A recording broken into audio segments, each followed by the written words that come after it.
Brain টিউমারে আক্রান্ত হওয়ার পর ঢাকাই চলচ্চিত্রের প্রখ্যাত অভিনেতা ও নিরাপদ সড়কচায়ী প্রতিষ্ঠানের ওনার ইলিয়াস কাঞ্চন।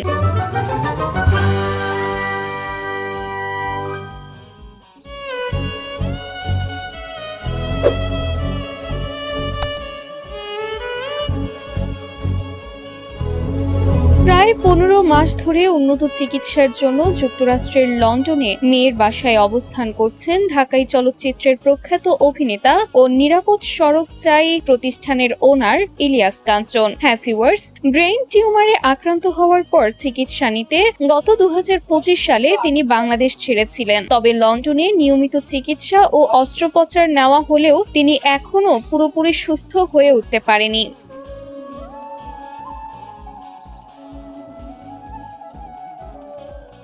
দীর্ঘদিন পর সম্প্রতি একটি ভিডিওতে ক্যামেরার সামনে দেখা যায় এই অভিনেতাকে।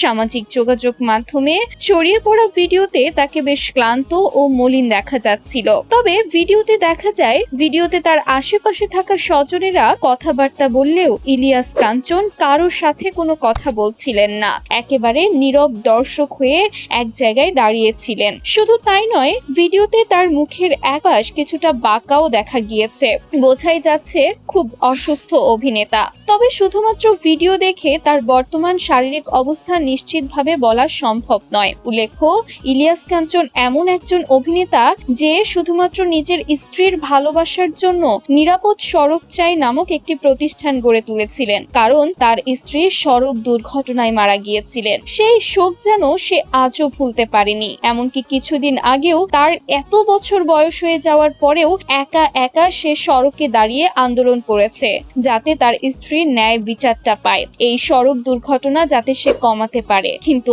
আফসোস, এখন সে নিজেই অসুস্থ হয়ে পড়েছে, আর সড়ক দুর্ঘটনা বিন্দু মাত্রও কমেনি। সে যাই হোক ভিউয়ার্স, ইলিয়াস কাঞ্চনকে নিয়ে আপনাদের কোনো মন্তব্য থাকলে কমেন্টে জানাতে ভুলবেন না।